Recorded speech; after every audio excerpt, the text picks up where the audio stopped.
കോൺഗ്രസ് മുൻ അധ്യക്ഷ സോണിയാഗാന്ധിയുടെ ഭാരതവിരുദ്ധത വീണ്ടും മറനീക്കി പുറത്ത്. AICC ആസ്ഥാനത്ത് വന്ദേമാതരം പൂർണ്ണമായി ആലപിച്ചതിൽ അസ്വസ്ഥയായി സോണിയ. വന്ദേമാതര ആലപനം തടസ്സപ്പെടുത്താനും സോണിയ ശ്രമിച്ചു.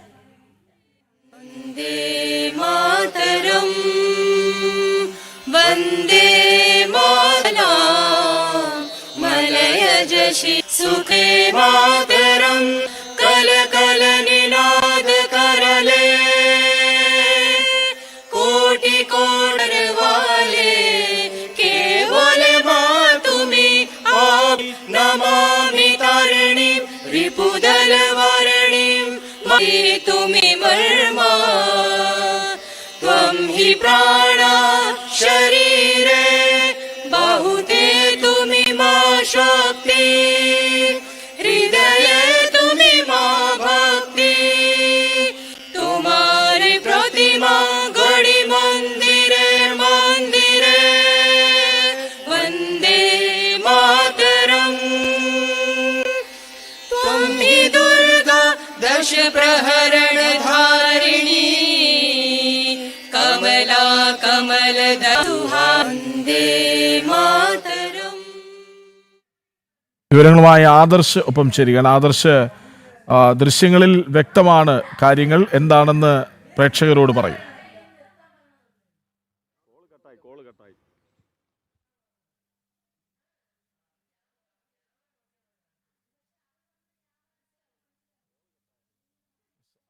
ആദർശ് ഒപ്പം ചേരും. കോൺഗ്രസ് മുൻ അധ്യക്ഷ സോണിയാഗാന്ധിയുടെ ഭാരതവിരുദ്ധത വീണ്ടും മറനീക്കി പുറത്ത്. AICC ആസ്ഥാനത്ത് വന്ദേമാതരം പൂർണ്ണമായി ആലപിച്ചതിൽ അസ്വസ്ഥയാകുന്നു സോണിയ. വന്ദേമാതര ആലാപനം തടസ്സപ്പെടുത്താൻ സോണിയ ശ്രമിക്കുന്നത് ദൃശ്യങ്ങളിൽ വ്യക്തവുമാണ്.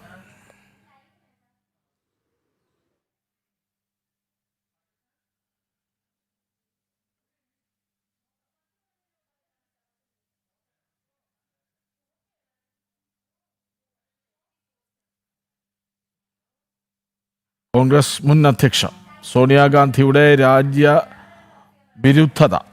വീണ്ടും മറനീക്കി പുറത്തുവരുന്ന കാഴ്ചയാണ് പ്രേക്ഷകർ ഇപ്പോൾ കാണുന്നത്. AICC ആസ്ഥാനത്ത് വന്ദേമാതരം പൂർണ്ണമായി ആലപിച്ചത് തടസ്സപ്പെടുത്താൻ അസ്വസ്ഥയായി സോണിയയുടെ ആംഗ്യവിക്ഷേപങ്ങൾ നമ്മൾ കണ്ടു.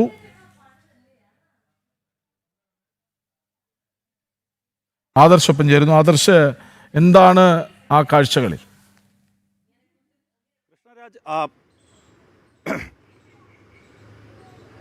കൃഷ്ണരാജ്, കോൺഗ്രസ് ആസ്ഥാനത്ത് സ്വാതന്ത്ര്യ ദിനാഘോഷ പരിപാടികൾ സംഘടിപ്പിക്കവെയാണ് സോണിയയുടെ ഭാഗത്ത് നിന്ന് ഈ വന്ദേമാതരം പൂർണ്ണമായും ആലപിക്കുന്നത് തടസ്സപ്പെടുത്തുവാനുള്ള ശ്രമം നടന്നിരിക്കുന്നത്. ആ ദൃശ്യങ്ങളിൽ നിന്ന് തന്നെ എന്തായിരുന്നു സോണിയയുടെ മനോഭാവം എന്ന് വ്യക്തമാണ്. സോണിയ ഈ വന്ദേമാതരം പൂർണ്ണമായി ചൊല്ലുമ്പോൾ അത് തടസ്സപ്പെടുത്തുവാൻ വേണ്ടി ശ്രമിക്കുന്നു.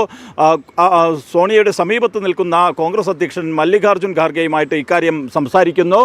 മാത്രമല്ല, സേവാദളിൻ്റെ പ്രവർത്തകരെ അടുത്തേക്ക് വിളിക്കുകയും ചെയ്യുന്നുണ്ട്. കാരണം ഈ സ്വാതന്ത്ര്യ ദിനാഘോഷത്തിൻ്റെ പൂർണ്ണമായ സംഘാടനത്തിൻ്റെ ഉത്തരവാദിത്വം ഉണ്ടായിരുന്നത് സേവാദളിനാണ്. അതുകൊണ്ടാണ് സോണിയയുടെ ഭാഗത്ത് നിന്ന് ഇത്തരത്തിൽ ഈ സേവാദൾ പ്രവർത്തകനെ അടുത്തേക്ക് വിളിക്കുന്നത് പോലും ഉണ്ടായിരിക്കുന്നത്. എന്തായാലും കോൺഗ്രസിൻ്റെ ഈ വന്ദേമാതരത്തോടുള്ള ഒരു മനോഭാവം അതാണിപ്പോൾ പ്രകടമായിരിക്കുന്നത്. കാരണം സ്വാതന്ത്ര്യ സമരത്തിൻ്റെ ചരിത്രമൊക്കെ പലപ്പോഴും കോൺഗ്രസ് അവരുടേതായി മാറ്റുന്നതിനുള്ള അവകാശവാദവും ശ്രമവുമൊക്കെയാണ് നടത്തുന്നത്. അങ്ങനെയുള്ള കോൺഗ്രസ് ആണ് ഇപ്പോൾ ഒരു സ്വാതന്ത്ര്യ ദിനത്തിൽ തന്നെ തുറന്നു കാട്ടപ്പെട്ടിരിക്കുന്നത് എന്നതാണ് യാഥാർത്ഥ്യം.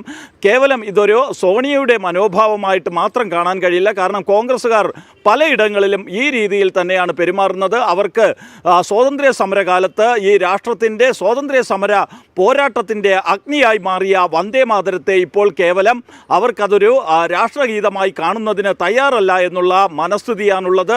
ആ കോൺഗ്രസിൻ്റെ ഏറ്റവും വികലവും വികൃതവുമായ മനസ്ഥിതിയാണ് സോണിയയുടെ ഈ പെരുമാറ്റത്തിലൂടെ പ്രകടമായിരിക്കുന്നത്. കോൺഗ്രസിനെ സംബന്ധിച്ചിടത്തോളം കോൺഗ്രസിൻ്റെ ദേശീയ ആസ്ഥാനത്ത് അവർ സ്വാതന്ത്ര്യ ദിനവും റിപ്പബ്ലിക് ദിനവും ഒക്കെ ആഘോഷിക്കാറുണ്ട്. അത്തരം ഒരു ആഘോഷം നടക്കുമ്പോഴാണ് സോണിയയുടെ ഭാഗത്ത് നിന്ന് ഈ ചെങ്കോട്ടയിൽ തന്നെ ചരിത്രത്തിൽ ആദ്യമായി വന്ദേമാതരം പൂർണ്ണമായി ആലപിക്കുന്നത് ഈ സ്വാതന്ത്ര്യ ദിനത്തിലാണ്. അങ്ങനെയുള്ള സ്വാതന്ത്ര്യ ദിനം ആഘോഷിക്കുമ്പോഴാണ് സോണിയയുടെ ഭാഗത്തു നിന്നും വന്ദേമാതരം തടസ്സപ്പെടുത്തുന്നതിനുള്ള ഒരു ഹീനമായ ശ്രമമുണ്ടായിരിക്കുന്നത്. ഇതിന് കോൺഗ്രസ് പാർട്ടിയെ സംബന്ധിച്ചിടത്തോളം അവർ ഈ രാജ്യത്തോട് മാപ്പ് പറയുകയും അവർ ഈ രാജ്യത്തെ ജനങ്ങളോട് എന്താണ് കോൺഗ്രസ് എന്ന രാഷ്ട്രീയ പാർട്ടി ഇക്കാര്യത്തിൽ അവരുടെ നിലപാടെന്ന് വിശദീകരിക്കേണ്ടിയിരിക്കുന്നു. കോൺഗ്രസിൻ്റെ മുൻ അധ്യക്ഷ ഇത്രയും ഈ കോൺഗ്രസിൻ്റെ UPA ആയിരുന്ന സമയത്ത് UPAയുടെ ചെയർപേഴ്സണും ഒക്കെ ആയിരുന്ന സോണിയയുടെ ഭാഗത്ത് നിന്നാണ് ഇത്തരമൊരു വികൃതവും വികലവുമായ ഒരു സമീപനമുണ്ടായിരിക്കുന്നത്. സ്വാതന്ത്ര്യദിനത്തിൽ രാഷ്ട്രഗീതത്തെ പൂർണ്ണമായും ആലപിക്കുന്നത് തടസ്സപ്പെടുത്തുവാൻ സോണിയയുടെ ഭാഗത്തുനിന്നുണ്ടായ ഈ അപലപനീയമായ ശ്രമത്തിൽ കോൺഗ്രസ് പാർട്ടി തന്നെയാണ് രാഷ്ട്രത്തോട് വിശദീകരണം നൽകേണ്ടത്. കൃഷ്ണരാജ്.